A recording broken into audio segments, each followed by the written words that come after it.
Right, I think we'll make a start. Welcome, everybody, to this Law with Lunch talk by me and Paul Sangha. We're going to take you through the key employment decisions of the last 6 months. And it is going to be a bit of a whistle-stop tour. There are far too many to talk about, but what we've done is we've pulled together a list of the key cases over the last 6 months and just pulled together the Westlaw case summaries. So we'll circulate that after the talk so you can have a bit of an aid memoir of the recent cases. But what we're going to do is focus on approximately 8 cases each. The topics we're going to talk about are there on the slide, and we're going to do a little bit of a tag team. I'm going to take a few areas and Paul's going to take a few areas. We're aiming to speak for about 20 to 25 minutes each, but we'll see how we get on. So let's kick off with employment status. The case that I want to talk to you about on this issue is the case of Sedgepal and Roderick's Dental. And this is a case in the EAT about Limb B workers. The question the EAT had to ask itself and answer in this case was whether the claimant was a Section 230B worker and employed under the Equality Act. Now, under the Equality Act and the Employment Rights Act, the terminology is a little bit different, but the test is the same.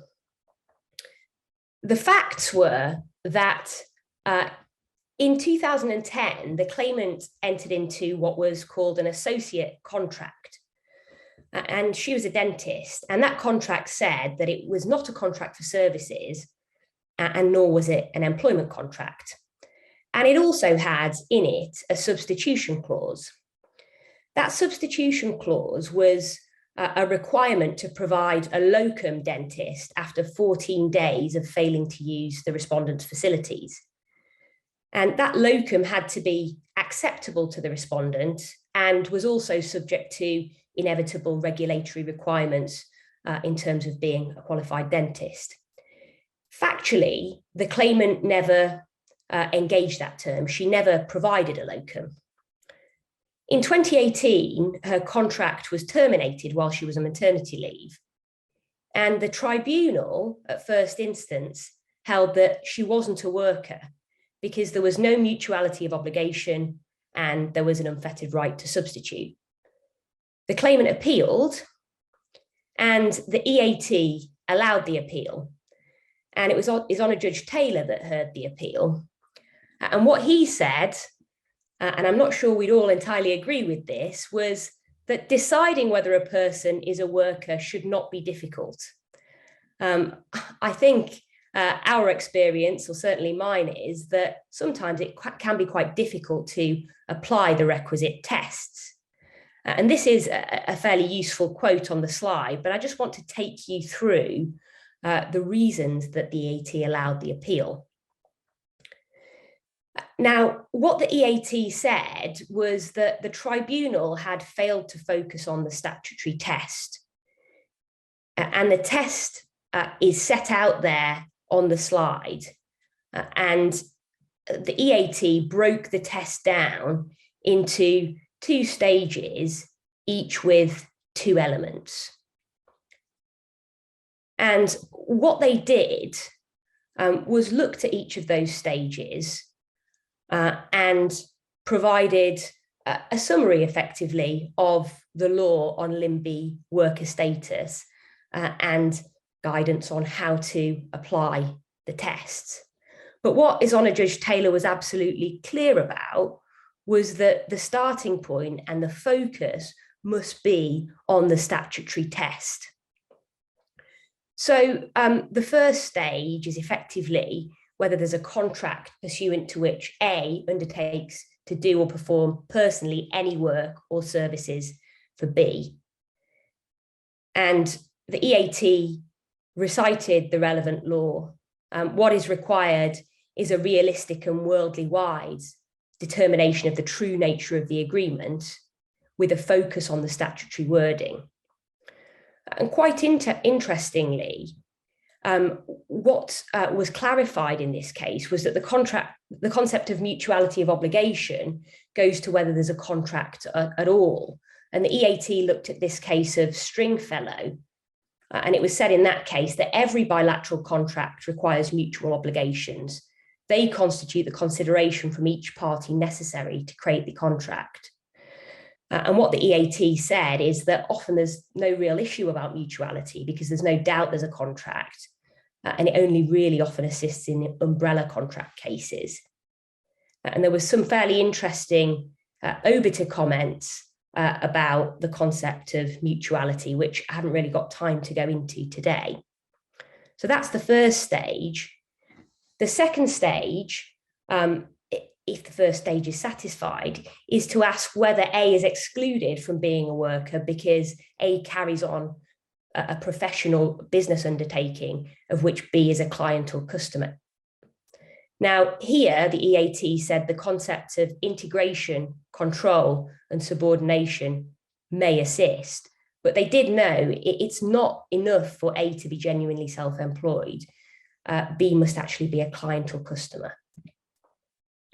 Now, looking at the application of the law to the facts in this case, what the EAT said was that the ET had failed to consider the true nature of the agreement. And there was no proper basis that they could say that the existence of a contract was vitiated by any lack of mutuality. There was a requirement for some personal service, and there were also fetters on the right to substitute. And furthermore, the predominant purpose of the contract as a whole required personal service. Now, this question of whether the claimant carried on a professional undertaking and whether the respondent was her client or customer was remitted to a different tribunal to decide. So that deals with employment status. There are a few more cases on the handout, which I won't go into. I want to touch briefly on vicarious liability, but I won't keep you too long with this case. This is the case of Chell and Tarmac Cement and Lime Limited. And this was a personal injury case, but of course the concept of vicarious liability is relevant to employment lawyers. Now, in this case, the claimant was a site fitter who was contracted out to the defendant at one of its quarry sites. And basically tensions arose between contractors, such as the claimant, and the defendant's employees. The employees were effectively worried that they would be replaced by the contractors. And one of the employees, Mr. Heath, as a practical joke, brought in some explosive pellets to the workplace, put them on the claimant's workbench and smashed them with a hammer. The net result being that the claimant suffered hearing loss and tinnitus. And he sued Tarmac for negligence on the basis that they were vicariously liable for Mr. Heath's actions. The claimant lost at first instance, and the first appeal failed, but there was a further appeal to the Court of Appeal. And there was no dispute on the law, but the dispute was about the application of the law to the facts. But what the Court of Appeal did do is explain that the question in these circumstances is whether there is a sufficiently close connection between the act which caused the injury and the work of Mr. Heath in this case, so as to make it fair, just and reasonable to impose vicarious liability. And in this case, vicarious liability was not made out and the appeal was dismissed. But I think what this case demonstrates is effectively that vicarious liability is very fact sensitive, and you can distinguish cases like Bellman and Northampton, for example, which was the Court of Appeal case where a managing director punched an employee at a work Christmas party and was held vicariously liable on the facts. And I've set out on the slide here for you to read in your own time the reasons for why that close connection was not made out. I'll hand over to Paul now to speak about some cases on pay. Yep. The first case on pay is the case of Smith and Pimlico Plumbers. So we remember this case from 2018 when there was the Supreme Court decision where it was held that Mr. Smith was a worker. The case had gone back to the Employment Tribunal to deal with the substantive claim of holiday pay. And in Mr. Smith's case, that was holiday pay that he had taken but not been paid. The claim was for 6 years of back pay, for holiday pay. The authority, the main authority at the time from the CJEU was a case of King and Sash Windows. That authority had dealt with circumstances where the employee had untaken leave. In Mr. Smith's case, his case was different. He had taken the leave, and his claim was for the pay that he hadn't received for the leave that he had taken. So the legal issue that was determined as the case proceeded was whether Mr. Smith too was protected and whether he could claim, or whether the position was different for him. What the Court of Appeal held, and this was reversing both the tribunal's decision and the EAT's decision, is that he could claim the 6 years. And in deciding that, the basis for that was a consideration of the purpose of the directive and the case of Sash Windows. And it was held that those authorities establish that what's protected here is paid annual leave, and that's a single composite right. So in a case where a worker takes that unpaid leave and an employer is disputing that they're entitled because of their status, they're disputing that they are a worker, that claim ultimately gets determined at the end of their employment, or when the employment terminates. And it's at that case, in that scenario, they can claim back for all of the untaken or the unpaid leave that they've taken. Essentially, it was held that to do otherwise would deny them a right that they were entitled to under the directive. So there was no sort of loophole that would scupper a claim from Mr. Smith. That's the decision of the Court of Appeal. What the authority also deals with is how that right might be lost. And that right can only be lost in a scenario where the employer doesn't meet its burden.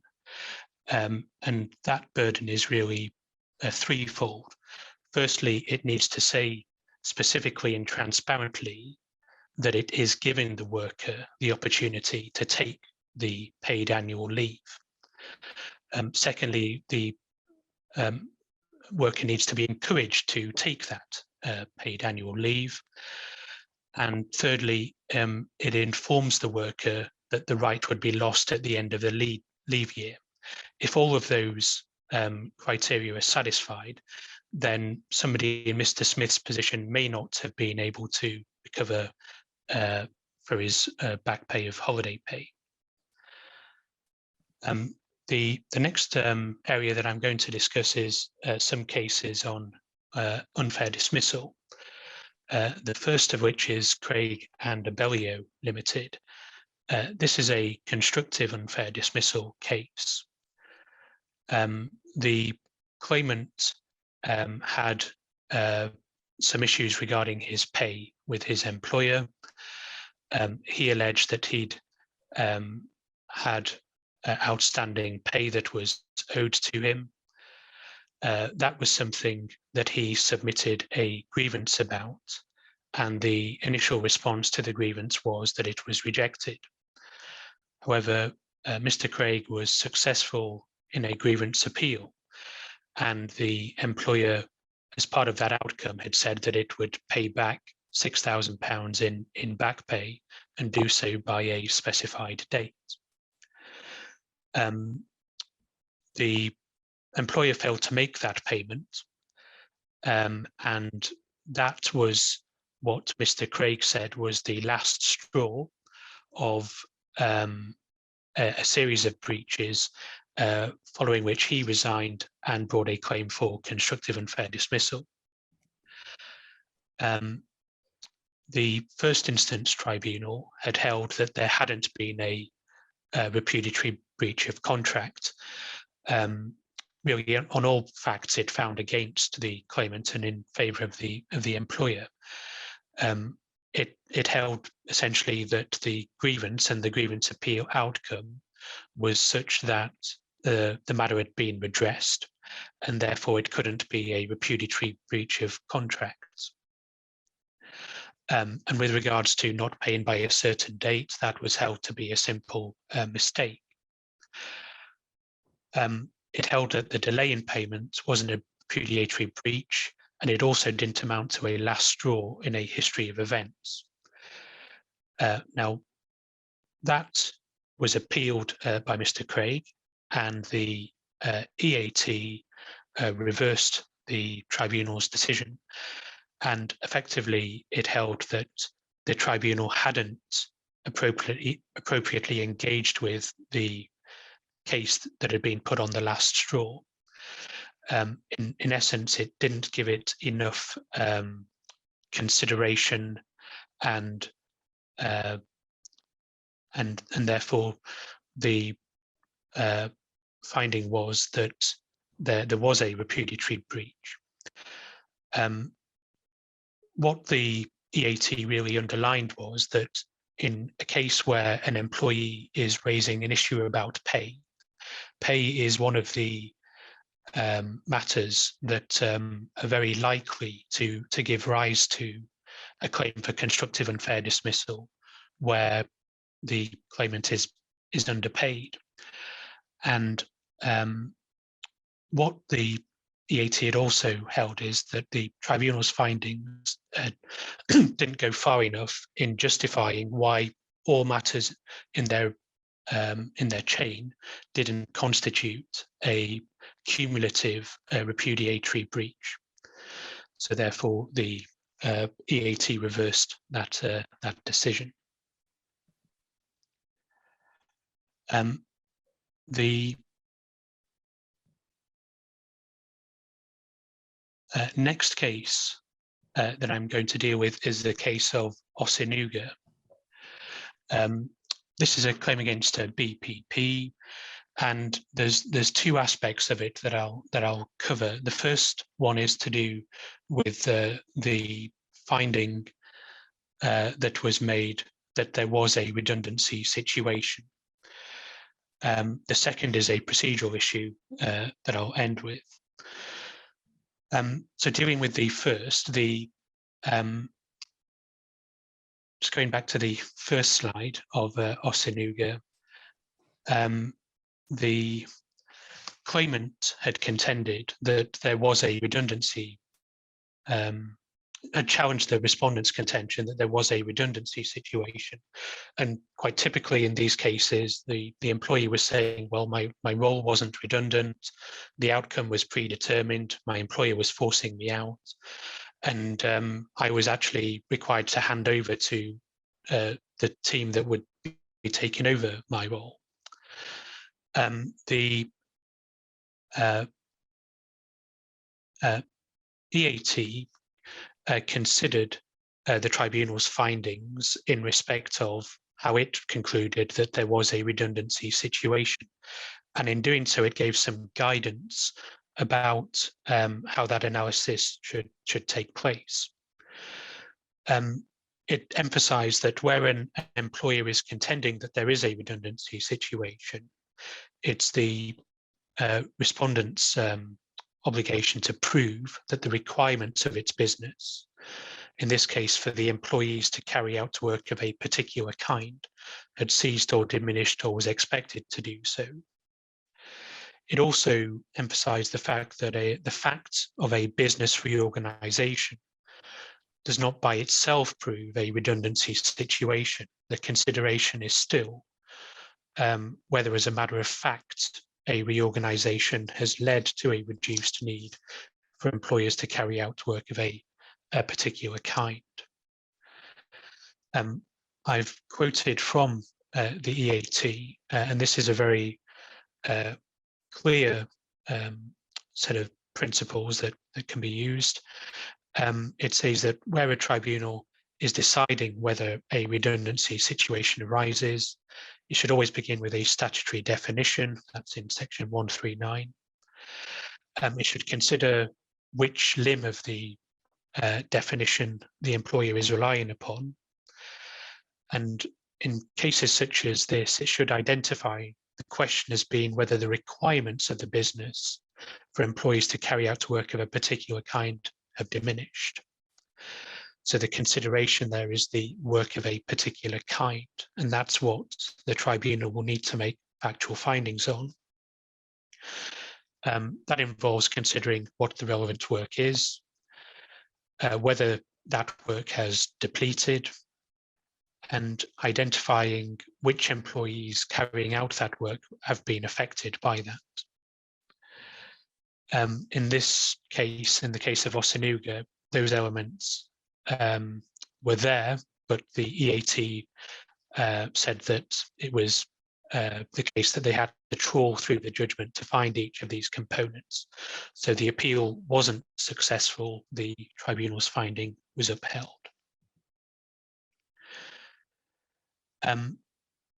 The second point that Osanuga is helpful on is a point of procedure.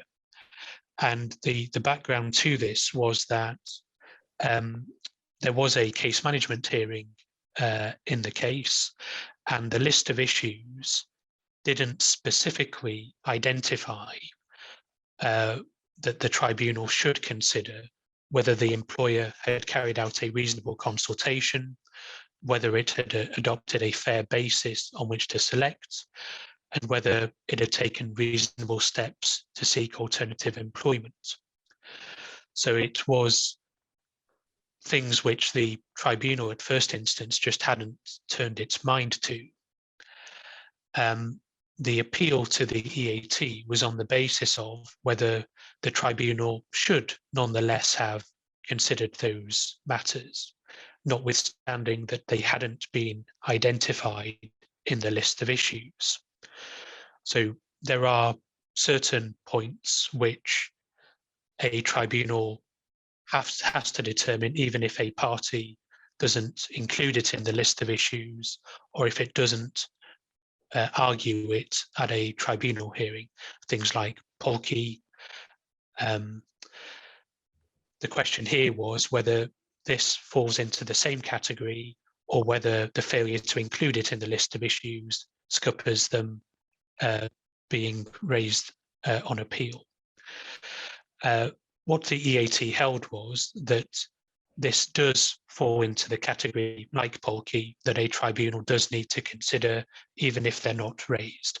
They're so intrinsic to the consideration of fairness that tribunals in all redundancy cases will need to consider this.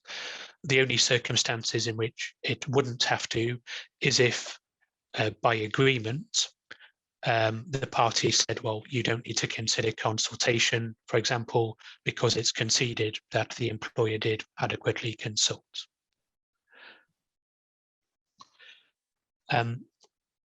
So I'll turn to the next case, still dealing with unfair dismissal, and this time the case of Rogers and Leeds laser cutting. This is a case which you may be familiar with from last year when it was decided by the Employment Tribunal in Leeds. This was a case, the background to which is the pandemic, and the claimant who works as a laser cutter, relying on section 101D in a claim of automatic unfair dismissal. What the claimant had said was that he would have no alternative but to stay off work, and he had cited in his correspondence to his employer his children's health vulnerabilities because of the pandemic. What he didn't specifically cite was anything in the workplace which gave him a real cause for concern. So in other words, his concerns about COVID were all general rather than anything specific which the employer was or wasn't doing to deal with the consequences of the pandemic. The claimant was dismissed in April 2020. He couldn't bring a claim of ordinary unfair dismissal because he didn't have sufficient length of service. He was dismissed just by him being given his P45. And that followed a period in which neither party had been corresponding or speaking with each other, and it was unclear whether the claimant would be returning to work. The tribunal treated this as a case of the claimant not returning to work. So that was the relative background, and the next slide I've set out what section 101D and E state. So this is the automatic unfair dismissal provision in respect of a health and safety case. And the two potential avenues were subsections D or E. One of the things which the tribunal EAT considered, this is on the slide about the relationship between sections D and E.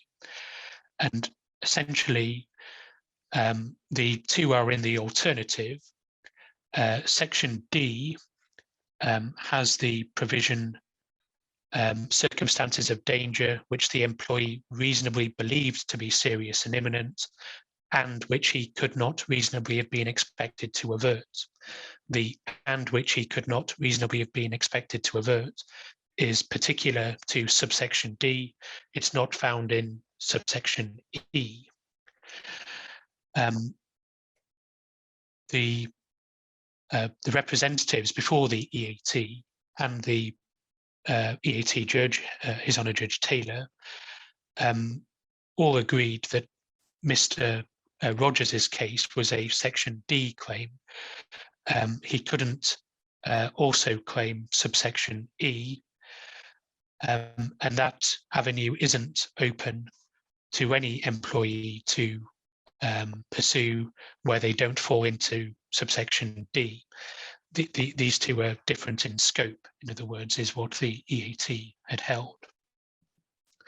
What the EAT also does, and this is on the next slide, is it sets out the 6 components of section 101D.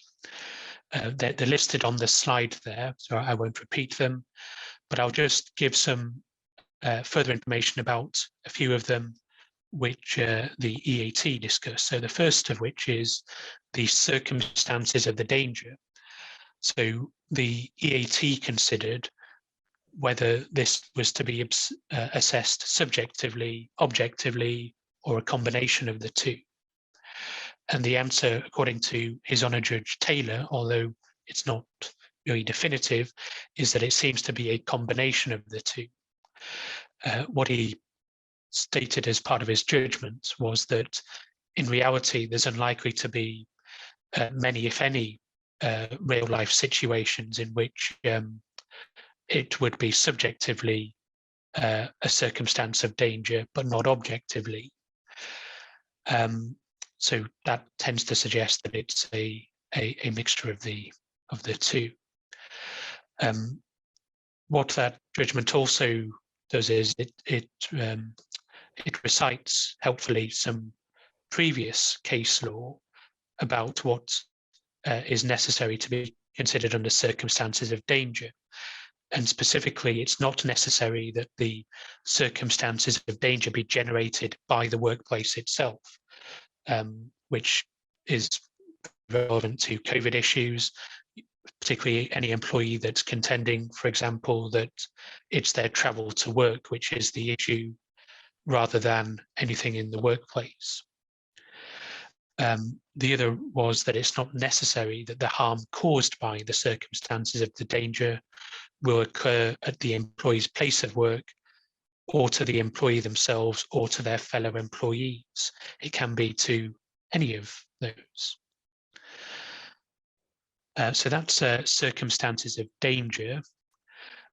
So returning to Mr. Rogers's case, Mr. Rogers was unsuccessful on issues 2, 3, and 4. So just going back to the earlier slide, which lists the 6 components of section 101D, the tribunal had found against Mr. Rogers on his contention that he had a reasonable belief that the circumstances of danger were serious and imminent, and also that they were in fact serious and imminent. They also found against him in the contention, again, that he cannot reasonably have been expected to avert the serious and imminent circumstances of danger. And I've summarized in the last slide on that case why that is the case. What the tribunal did was it found that Mr. Rogers' evidence wasn't consistent and it wasn't credible. And this was because of some other findings, one of which was during the period that Mr. Rogers was absent from work, because of him saying that he considered COVID to be the serious and imminent danger. He had taken one of his neighbours to hospital, so he had transported them. It wasn't particularly an emergency situation. He had chosen to do that, but for some reason viewed that transport as something that he was okay to do, but not to attend his place of work. There were also some other findings about the place of work itself. The factory where Mr. Rogers worked was a very large factory, and the employer had actually carried out a risk assessment in the middle of March, and it had adhered to that risk assessment in all manners. So it was, to all intents, considered a safe working place. There wasn't really a large number of workers, and it was considered that they could socially distance themselves whilst working. So that was why Mr. Rogers' claim wasn't successful, and the EAT didn't disturb that finding. It was all upheld on appeal. That's the last of the unfair dismissal cases. I'll hand back to Sophie to look at some Equality Act cases. Hi again, everyone. I'm going to speak about 4 cases under this section. First case I want to speak about is the... I think you're on mute, Sophie.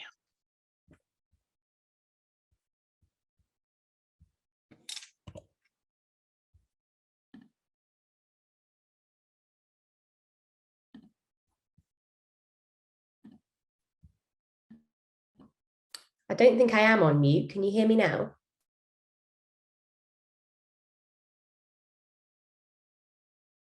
Still can't hear me?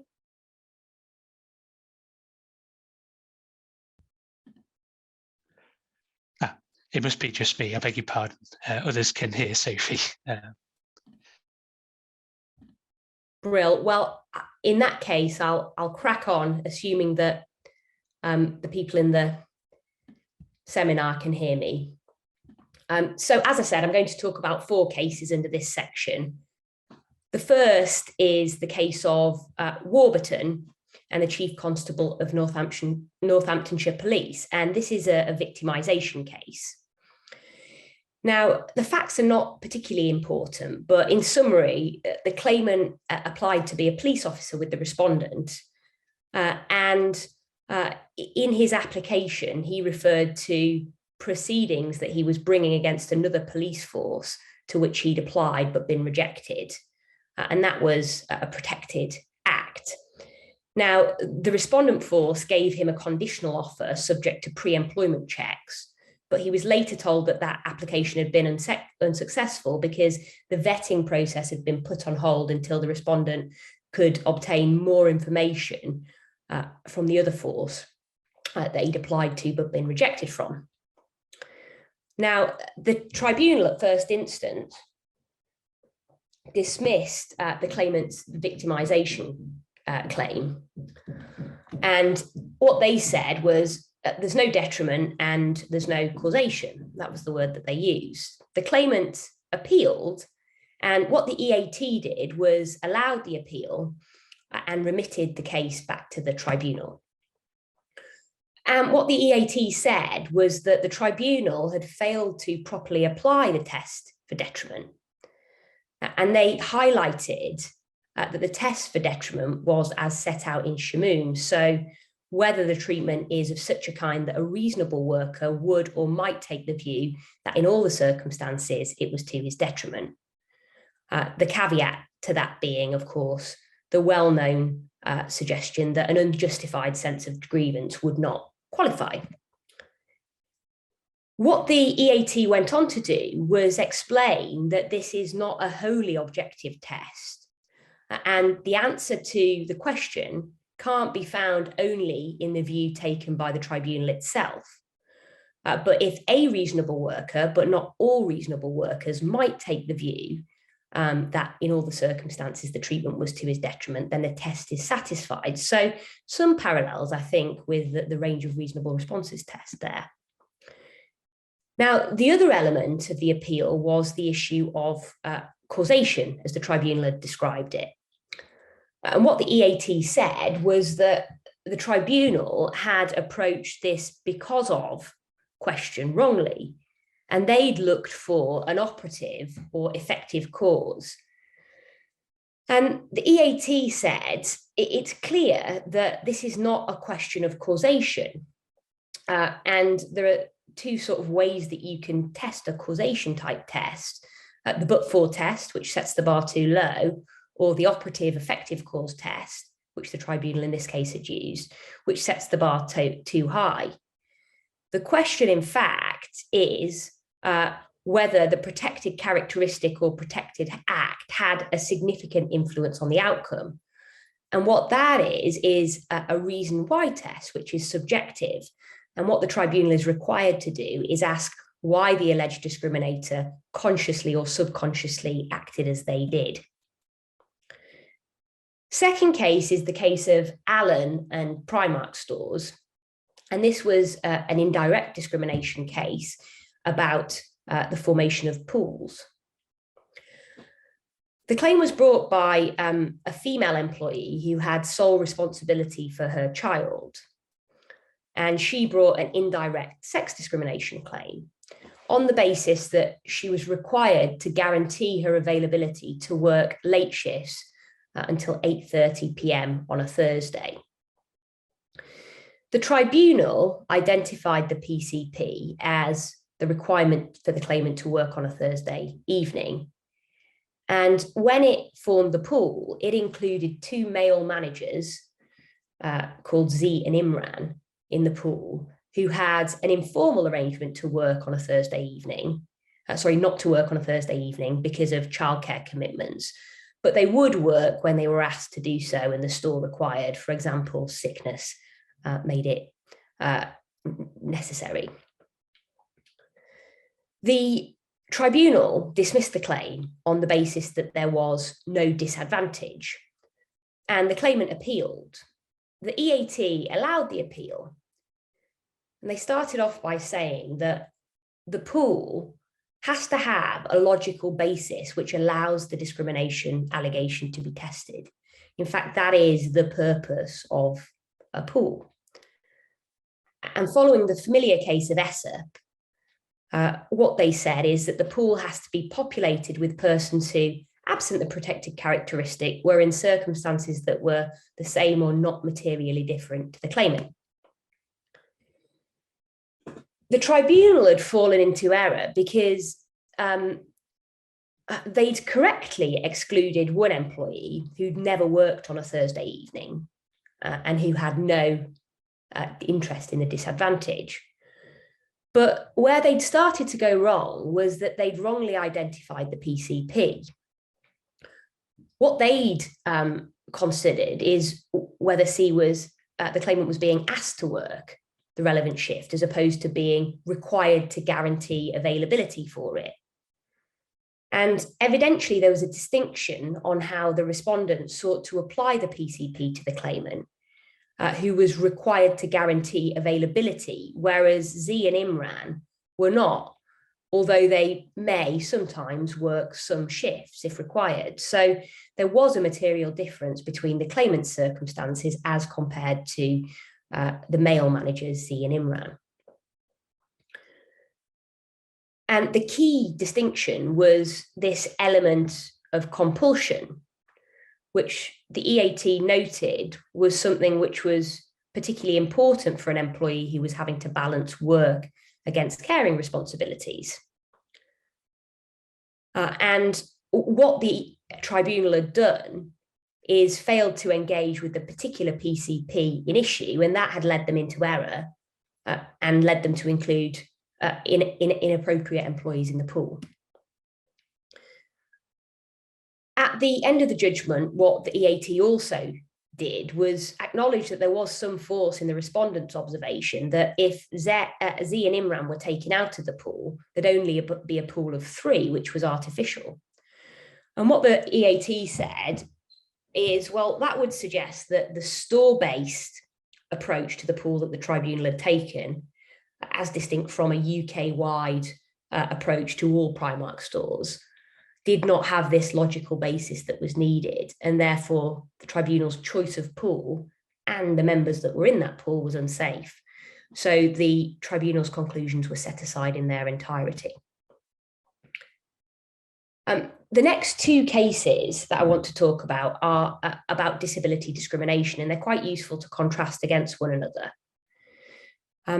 In Knightley and Chelsea, in 2007, the claimant, who was a lead midwife, developed anxiety and depression, and it was accepted that she was disabled by virtue of that.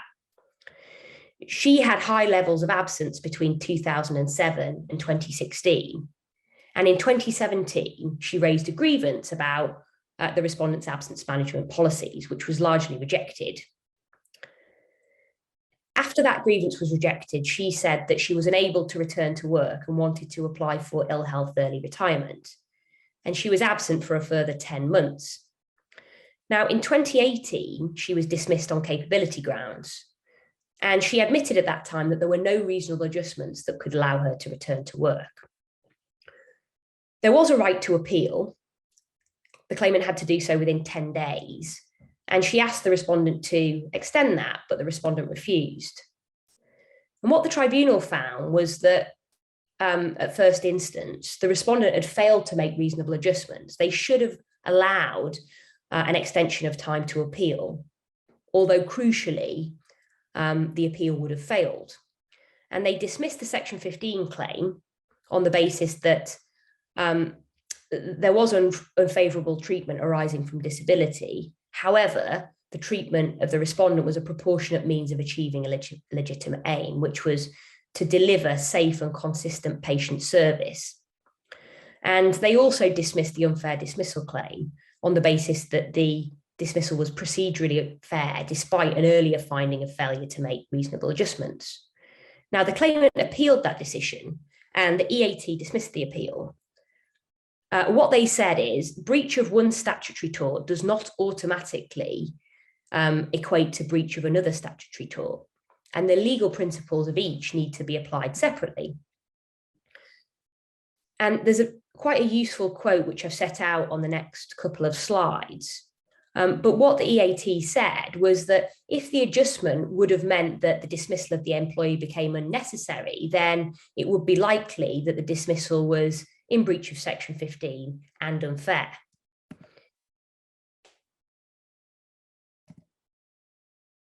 That brings me on to the case of DWP and Boyers, another disability discrimination claim, where here the claimant was disabled by reason of migraines, anxiety, and depression. And she was dismissed in January 2018. She'd been on sick leave for about a year before that, save for a 6-week work trial. And the tribunal found that the dismissal was discriminatory under Section 15 and unfair.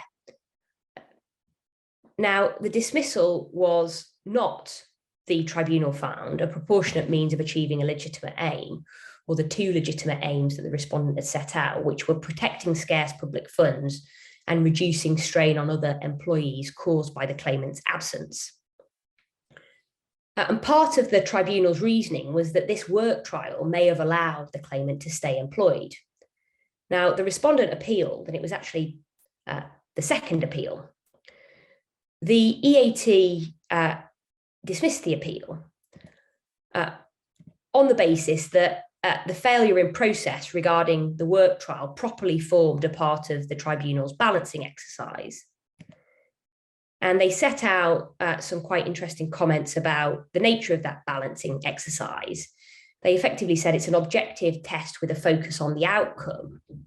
However, the tribunal can weigh in the balance the respondent's evidence to show that it acted proportionately. And if a respondent doesn't lead any evidence, then that can cause it a problem. Now, interestingly, what the Employment Appeal Tribunal said was that the Section 15 claim was not bound to fail, as the respondent said it should, if no reasonable adjustment could be made. It was right that if there was a failure to make reasonable adjustments, there might be it might be relevant to this issue of whether the dismissal was disproportionate. However, the respondent's submission would mean that a Section 15 claim could only succeed where the employer had failed to make a reasonable adjustment, and that would effectively compel claimants to unnecessarily bring reasonable adjustments claims. And what it said again, similarly to the last case, is that Section 15 and Section 20 are distinct. So it's interesting to compare Boyers and Kingsley, because the difference between those two cases seems to be whether this adjustment would have actually addressed the problem in question. I'll hand over to Paul to deal with remedy. I'm conscious of the time. I think we've got about 10 minutes left in our slot. So what we'll do is we'll conclude at 1:30, and then we'll send out the slides and the handout afterwards. So over to you, Paul. Thank you. The next matter that I'm addressing is remedy. There's one case here that I've cited, which is Wilkinson and DVSA. The facts I'll only briefly state. Claimant was a driving examiner. He was conducting an examination of a candidate. The candidate failed. And in that circumstance, an issue arose about getting the car back to the test centre. The claimant knew that he couldn't drive that car himself. He wasn't permitted to.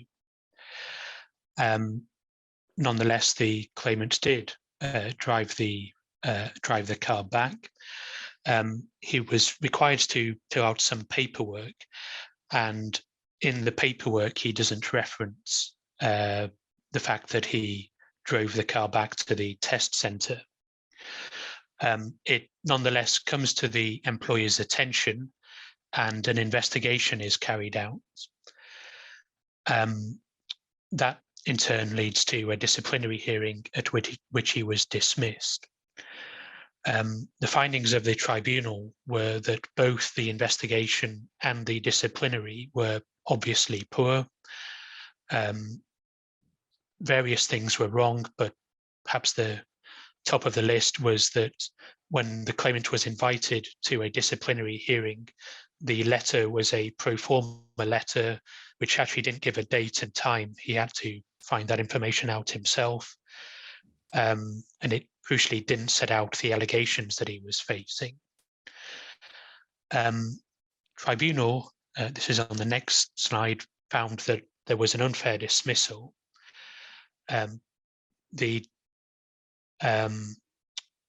further finding of the tribunal was that there was a 100% reduction in both basic and compensatory award, and the basis of the reduction in respect of the claimant's conduct was on the basis that he had knowingly broken a strict rule. It was referenced that he was in his previous employment, a former police officer, and he had shown a lack of candour in the paperwork that he filled out when he reported back to his employer. The consideration on appeal was whether, in a circumstance where the procedure is such as it was here, and the tribunal couldn't be satisfied that a dismissal would have occurred in any event, could there still be a finding, as there was, of contributory conduct against the employee? And the answer the EAT held was that yes, there can be, even where an employee's decision to dismiss falls outside the band of reasonable responses. If the employee is guilty of blameworthy conduct, then they nevertheless can be said to have contributed to the dismissal. So this authority confirms that conduct doesn't fall away where an employer does a hopeless disciplinary procedure. The employer had also contended that fault on the part of the employer is irrelevant to the exercise of discretion under 1236 of the Employment Rights Act. That too was rejected by the EAT. The decision in an earlier case of Hollier and Plycew was upheld. Hollier and Plycew is a case which sets out bands of culpability between an employer and an employee. I'm going to turn next to the topic of procedure and just deal with a couple of cases quickly. The first one is Secretary of State for Justice and Johnson. In this case, the employee was a prison officer. He had pleaded an act of harassment, which I've set out on the slide. That is that he alleged that the respondent was compelling him to complete an ill health retirement assessment when he had emphatically expressed that he did not want medical retirement. And the tribunal had to grapple with time limits and that pleaded act of harassment. And it needed to make clear findings about when that compulsion of the claimant was said to have taken place, and then assess whether his claim was in time or out of time. The tribunal's findings didn't deal with that. It didn't actually put in a date for when the application form for ill health retirement had been submitted, but it was apparent to the EAT from some documents in the bundle that that was on a certain date. And the appeal therefore concerned the time limit or jurisdiction point. The finding was essentially that the tribunal needed to specify the particular course of conduct. It hadn't really done that, so it needed to really spell out what it was about the pleaded allegation that represented the unwanted conduct, and that in turn would inform when time limits started to run. Because of that not happening, the decision was unsound and it was remitted to the same tribunal to reassess. The next case is Mendy and Motorola Solutions. This was a case which sounds quite peculiar in that the tribunal had inadvertently struck out a claim of indirect race discrimination. And the way it had done that is it had found in a case management hearing, in a private case management hearing, that having looked at the claim form, there was no discernible claim of indirect discrimination at present. And claimant was given some time to make an application to amend his claim form if that needed, if he wished to pursue that allegation. At a later point, the tribunal determined, well, actually, the original claim form does have allegations of race discrimination, and therefore its earlier order was revoked. And the point on appeal was, what was the effect of the first ruling? Because that determined that the claimant's claim of indirect discrimination could not proceed, absent an application to amend. What the EAT decided was essentially what had happened was the claim had been, the indirect discrimination claim had been struck out by the back door. And because no proper procedure had been followed, so claimant hadn't been given an opportunity to tell the tribunal why that shouldn't happen, that was an error of law. So something to be conscious of when dealing with case management and the possible inadvertent strikeout that might arise. I will hand back to Sophie to deal with some further cases briefly on procedure. I'll be very brief on these two cases. The two cases I want to look at finally are the case of Liverpool Heart and Chest Hospital and Poulis, and Ijegedji and Signature Senior Lifestyle Operations. Now, they both concern variation of case management orders in slightly different circumstances. But in both cases, what had happened is an original decision of a previous tribunal at a preliminary hearing was interfered with by a different judge at a subsequent preliminary hearing or final hearing. And in both cases, it was highlighted that the power to vary a case management order can only be exercised if the variation is necessary in the interests of justice, when there's been a material change of circumstances since the order has been made, or some other unusual circumstance. And a difference of opinion between two judges does not constitute a material change in circumstance. So I won't go into any more detail about those cases. We've got 1 minute left, and I think Paul wanted to say a couple of words about the presidential guidance on taking oral evidence by video or telephones from persons located abroad.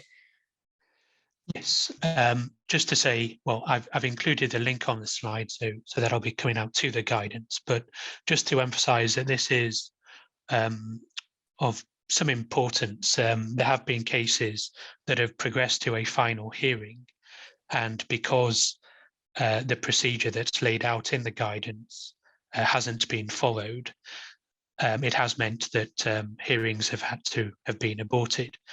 But just briefly, what the guidance says is that in any case where a witness is giving guidance from abroad by telephone or video, then that is something that the tribunal needs to be informed of as soon as possible, really. There will be a request made to the country where it's intended the witness will be giving evidence from, and permission is effectively required from that country. It is anticipated the guidance will continue to change and become more streamlined, and hopefully work towards doing away with doing this, because certain countries will just have agreements that don't require it, and therefore the tribunal won't ask for it. But in the meantime, it is guidance that does need to be followed. So very much something to look at for those cases where there are witnesses abroad. So yes, thank you very much. That's all I wanted to say about that. Thank you very much for attending. And I'll just hand back to Sophie. Yes, I'll just echo that, Paul. Thanks very much, everyone, for coming along. If you have got any questions at all, feel free to put them in the chat. Or I'm conscious that we're 1 minute beyond the end time of this session. So our email addresses are there on the slide. We're both happy to respond to any questions via email. Just drop us a line. I'll give you a minute just to have an opportunity to put questions in the chat. I can't see any, so I'm going to end the session. Thanks everyone for coming. Bye-bye.